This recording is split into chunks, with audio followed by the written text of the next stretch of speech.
अपने नियम बना लिए। आजकल जब 10वें दिन मरघट पे पत्तल जाती है तो 2-4 लोग लाल बुजक्कड़ आ जाते हैं, समाज के, परिवार के, मोहल्ले के, परिचित। अब फिर वो बैठ के अपनो ज्ञान दे हैं कि यार एक राजश्री धर दे, वे तो खाता ही थे। अब बताओ कौन से शास्त्र में, कौन से पुराण में लिखा है कि मरघट पे जब पत्तल जाए जब उसमें राजश्री रखा जाए। कछू कछू कहते हैं बीड़ी रख दे, वे तो पीता ही थे। अब कछू कछू को तो हमने देखो वे कहते हैं एक पौवा धर दे, वे तो शाम को लेता ही थे। अब बताओ भाई दारू पियत पियत वो मर गओ और तुमने फिर पत्तल पे शराब की बोतल रख दी। अगले जन्म में महादरुआ हुई है कि नहीं हुई है? देखो हम आपको एक बात बताएं, ये स्थिति सब पे बीतनी है, क्योंकि उसी नाव में हम बैठे हैं और उसी नाव में आप बैठे हो सकता हमारे पूरे घर के लोग मर जाएं, हम अकेले बचें, गारंटी तो कुछ है नहीं। और कहो हम मर जाएं, पूरे घर के बैठे रहें, इसके पास किसी के पास कोई गारंटी नहीं इस बात की कि कौन पहले जाएगा घर में।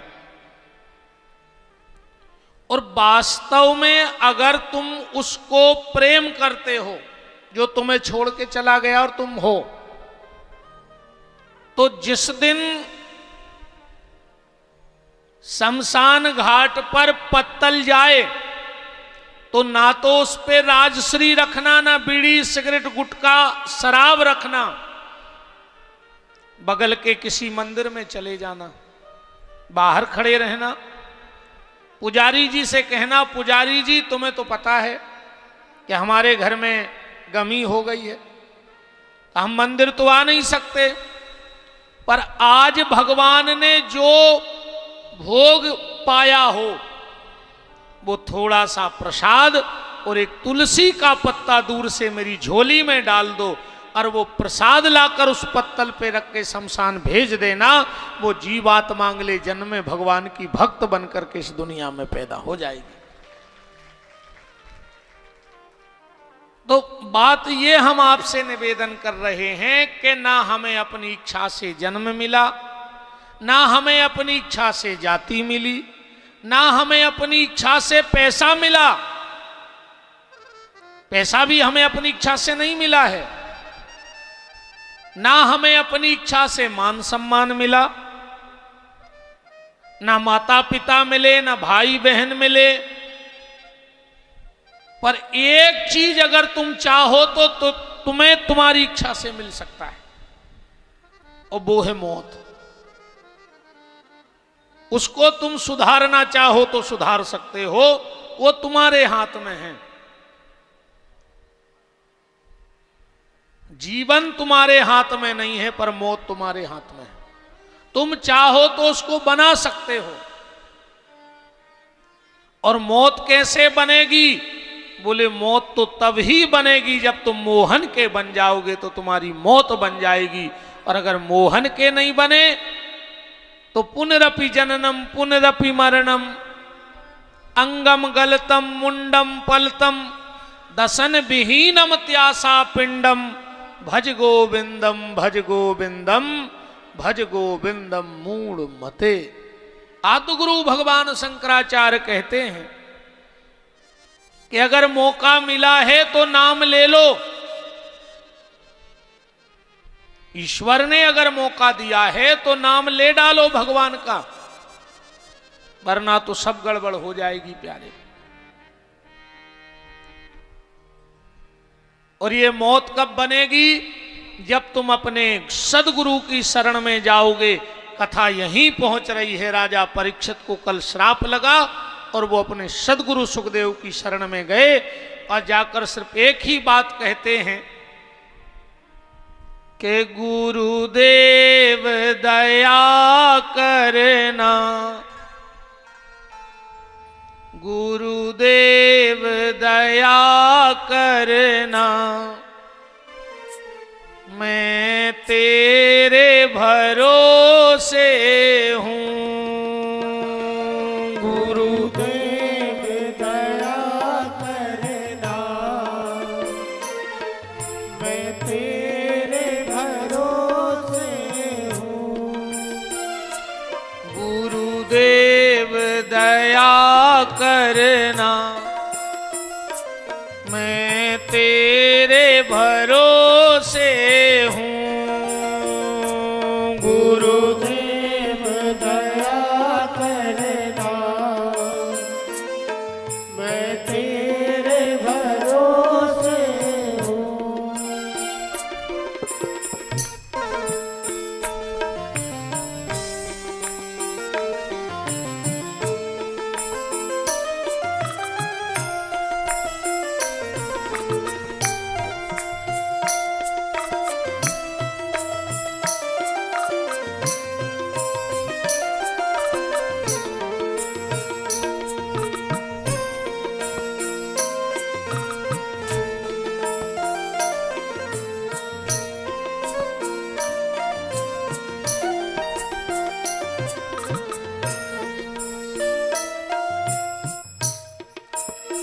ना काया के भरोसे हूँ, ना माया के भरोसे हूँ।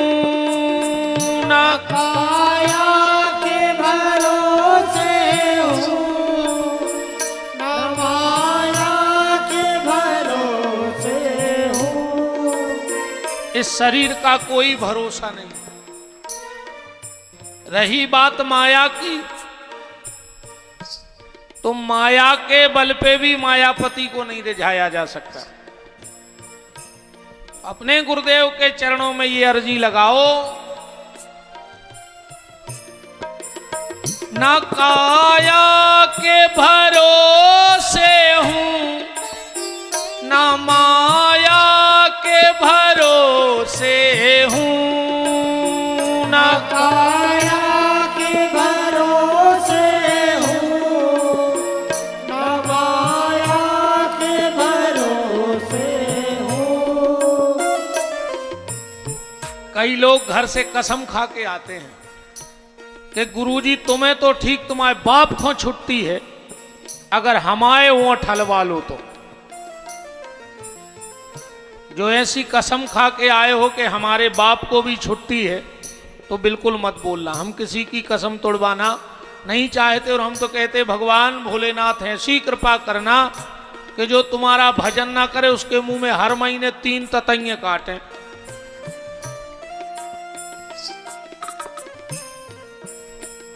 अभी मौका मिला है तो गालो, क्या पता कब सीताराम हो जाए। गुरुदेव दया करना, मैं तेरे भरोसे हूँ। गुरुदेव दया करना, मैं तेरे भरोसे हूँ। थोड़ा सा सोनी जी और खिसक के आ जाओ आप लोग आ जाओ, खिसकाओ। भगवान से प्रार्थना करियो कि कथई में खिसकत रहो। अगर कभी मोटरसाइकिल पे से खिसक गए तो हाथ पांव टूट गए।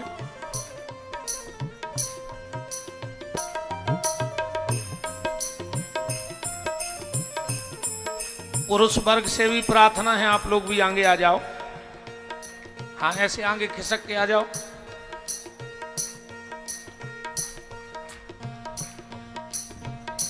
गुरुदेव दया करना, मैं तेरे भरोसे हूँ। गुरुदेव दया करना, मैं तेरे भरोसे हूँ।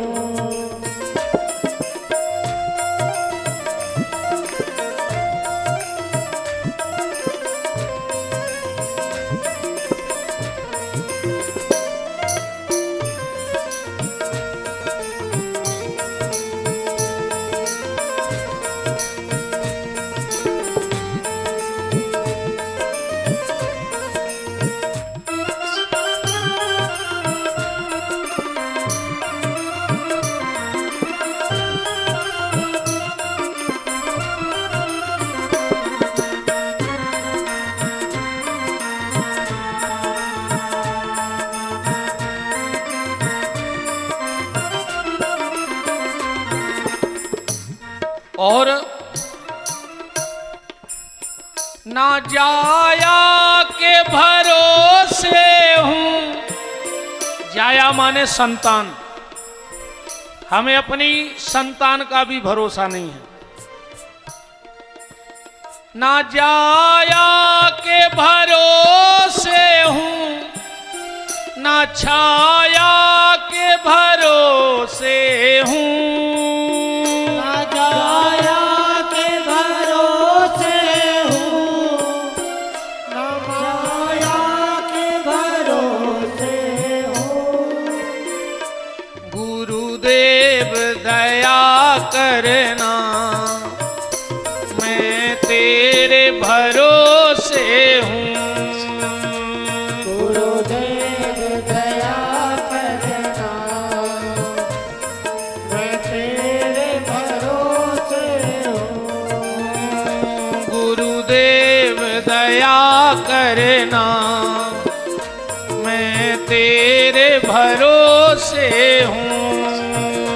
गुरुदेव दया करना, मैं तेरे भरोसे हूँ।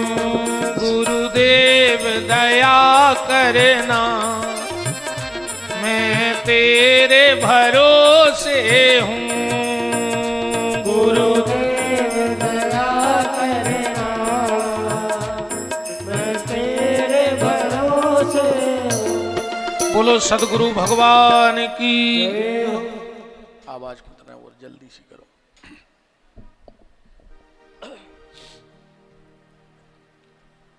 गंगा के घाट पर श्री सुखदेव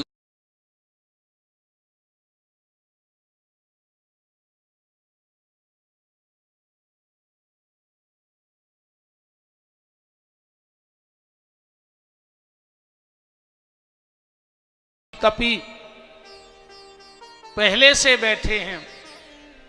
राजा परीक्षित ने हाथ जोड़ के कहा, कौन कहता है ब्राह्मण बालक ने हमें श्राप दिया है?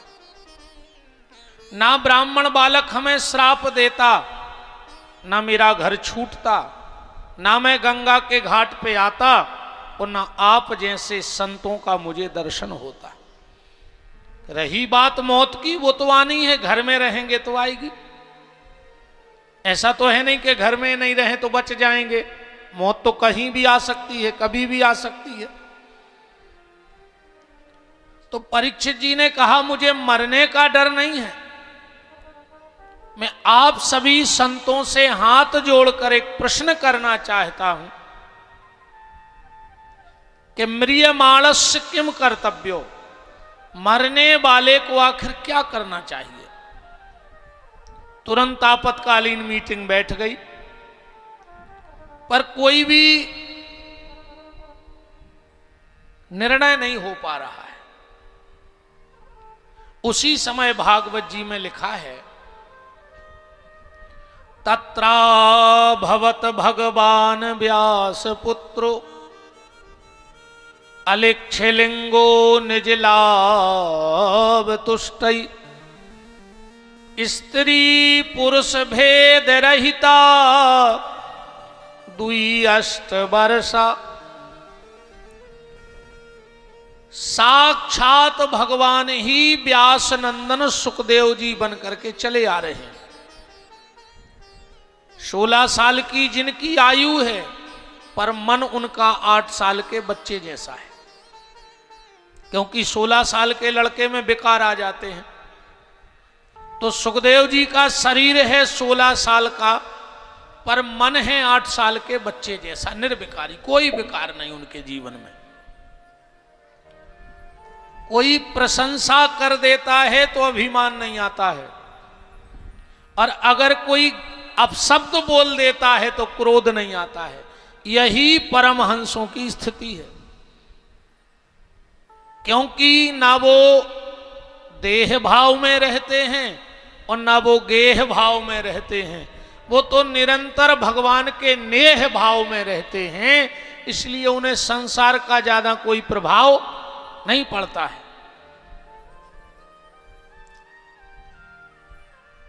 जिस गली से निकल जाते हैं बच्चे पीछे पड़ जाते हैं, नंगा बाबा नंगा बाबा नंगा बाबा, पर वो तो अपनी आत्मानंद की स्थिति में, निजानंद की स्थिति में, परमानंद की स्थिति में विचरण करते रहते हैं। शरीर पे मात्र 2 अंगुल की कोपीन है, कोपीन माने लंगोट, यही उनकी प्रॉपर्टी है। संतों की यही संपत्ति होनी चाहिए, एक रोटी और एक लंगोटी। कबीरदास जी ने कहा है कि मठ मंदिर और संपदा जब आवे भरमार, तो समझ लियो बा साधु से रूठ गयो करतार। अगर महात्मा का ज्यादा वैभव बढ़ने लगे तो समझ लेना कि भगवान उससे रूठ गए हैं, अब नहीं चाहते कि भजन करो। पर आजकल भजन कम भजन ज्यादा है, भजन कम और भजन ज्यादा हैं। अच्छा, ये सुखदेव जी हैं कौन? आज सावन सोमवार भी है तो थोड़ा सा भोलेनाथ को भी बुलाया जाए कथा में। एक बार क्या हुआ, नारद बाबा पहुंच गए पार्वती जी के यहां। अब पार्वती जी के गुरु जी हैं, बड़ी आओ भगत हुई। पार्वती जी बोली कि गुरु जी आजकल तो आप आते ही नहीं हो। नारद जी बोले पार्वती ऐसा है, लोगों ने हमारा बदनाम कर दिया है कि हम जिसके घर में जाएंगे उसके घर में झगड़ा होगा, तो आजकल हम गृहस्थी के घर जाते ही नहीं, हम तो शहर के बाहर बाहर घूमते हैं। पार्वती जी बोली गुरुजी हमारे घर आ जाया करो, हमारे घर में कभी झगड़ा नहीं होता। नारद जी बोले कैसी बात करती है, ऐसा कोई घर ही नहीं जिसमें झगड़ा ना हो। पार्वती जी बोली गुरुजी सच में हमारे घर में नहीं होता। अरे हमारे घर में तो वो नहीं लड़ते जो जन्म के दुश्मन हैं। वास्तव में भगवान भोलेनाथ तो भोले ही नाथ हैं। भोलेनाथ का परिवार देखो आप पहले तो, शेर और बैल कभी एक जगह रह सकते हैं, पर भगवान शिव का वाहन है बैल और माता का वाहन है शेर। एक ही गैरेज में दोनों गाड़ी खड़ी रहती है, जबकि बिल्कुल एक नंबर के दुश्मन हैं। अच्छा, सर्प का सबसे प्रिय भोजन क्या है? सर्प का सबसे प्रिय भोजन है चूहा। भगवान शंकर के गले में पड़ा है सर्प और छोटे भैया की स्कूटी है चूहा, गणपति बप्पा की। एक ही आंगन में खेलते हैं। अच्छा, मोर कार्तिकेय जी का वाहन। मोर का सबसे प्रिय भोजन क्या है? सर्प। तो भगवान शंकर के गले में पड़ा है सर्प और बड़े भैया की गाड़ी है मोर, पर एक ही आंगन में खेलते रहते हैं। अच्छा, जहां पानी होता है वहां आग नहीं रह सकती, और जहां आग होती है वहां पानी नहीं होता। पर भगवान शंकर के शरीर में एक ही जगह दोनों बैठे हैं। उसी सिर पे जल है गंगा और नेत्रों में ज्वाला है।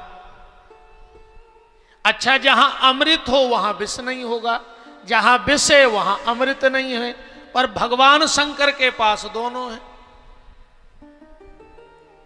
कंठ में जहर है ना, इसलिए उनका नाम नीलकंठ है। भगवान का कंठ बिल्कुल नीला है। और आज संयोग देखो, हमारे ठाकुर जी भी नीले कपड़े पहन के आए और यजमान जी के ठाकुर जी भी नीले वस्त्र पहन के आए।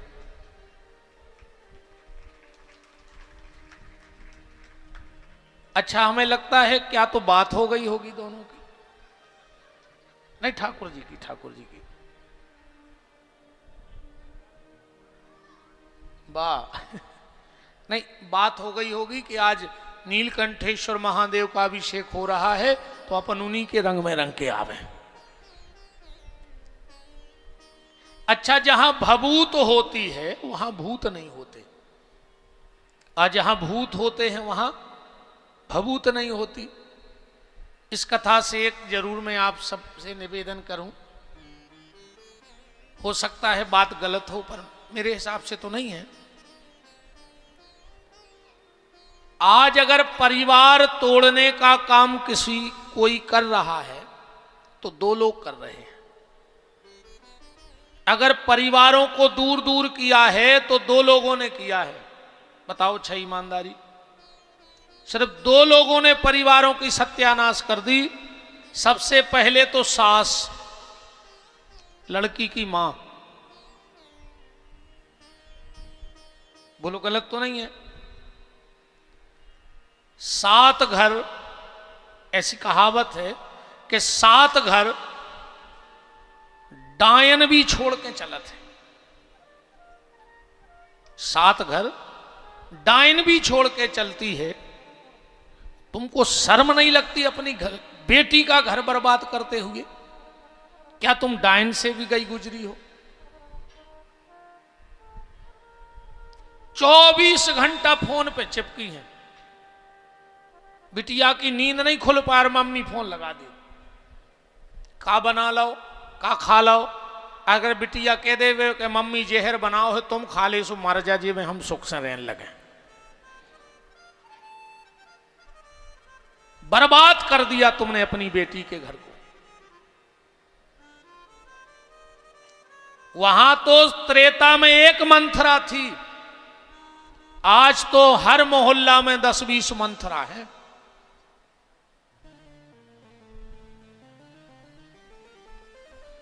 एक घर बर्बाद किया है बेटी की मां ने, और दूसरा घर बर्बाद कर दिया है इन गुनियों ने और पंडों ने। सत्यानाश कर दी इन झाड़ फूंक बारों ने। हमारा निवेदन है बहन जी, हरो बिल्कुल ने पर इन पंडो वंडों के चक्कर में जो गड़ा भभूत करत हैं। कब इनकी जिंदगी देखियो, वे तुमसे ज्यादा परेशान हैं। जो तुम्हारी परेशानी दूर करवे आ रहे, उनकी जिंदगी देखो, वे तुमसे ज्यादा परेशान हैं। अभी हम बिल्कुल सत्य बताएं बाबूजी, हमारे पिताजी अस्वस्थ हो गए तो हम भाग्योदय में भर्ती करें थे। अच्छा, अब चाहे मन कमजोर कह लो कछु भी, हम अस्पताल में नहीं जाओ चाहत, हम बहुत घबराहट हो। हम बैठे रहते पार्क में, छोटे भैया अंदर रहते। 4-5 माता जी आई, बोले आप विपिन बिहारी हो? हमने हाओ बहन जी। बोले गुरुजी तना भभूत दे दे। हमने कही काय? बोले हमारा लड़का बीमार है। हमने कहा बहन जी अगर भभूत से ठीक हो जाए तो हमारे पापा को हम खुआ देते 3 ट्राली कंडा बाहर के अबे तक। हम 2-3 लाख रुपया लगा के बैठे पार्क में, अगर भभूत से ठीक होते तो हम पापा ने खुआ देते हमारे। बताओ। अच्छा, तुम कोनो गुनिया के कोनो पंडा के चले जा, वो तुम्हें सिर्फ एक बात बताए है कि तुम्हारे भैया ने तुम पे कछु करवा दो है। कहूं चले जा दुनिया में, बहू जे है तो तुम्हारी सास ने कछु करवा दो है, और सास जे है तो कहे तुम्हारी बहू के मायके से कछु करवाओ है। ये कौन से देवता तुम्हारे सिर पे बैठते हैं जो परिवार की सत्यानाश करवे की शिक्षा दे रहे?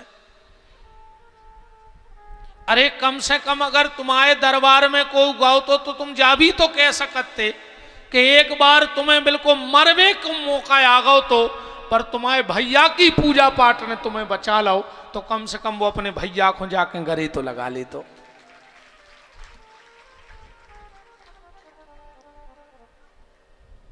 बचियो बहन जी हरो घेरी फिर रही हो सो मार जज्जो।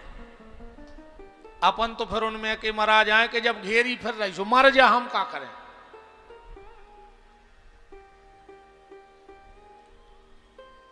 एक आदमी एक खुंझार रहो तो बोले आताल बांधू पाताल बांधू, पीछे की घरवारी आ गई। बोले पहले घरे चलो सो पीछे की वह बांध दे, बरसाती पानी चुचा रहा हो, फिर आताल बांधियो और पाताल बांधियो। घर की बरसाती तुम बांध नहीं रहे घर में बरसात में। इन दो लोगों ने बर्बाद कर दिया। एक बात और मेरी बहुत ध्यान से सुन लेना, बड़े से बड़ा परिवार, बड़े से बड़ी समाज, बड़े से बड़ी संस्था और बड़े से बड़े ट्रस्ट बर्बाद हो जाते हैं कब? जब घर में काम करने वाले कम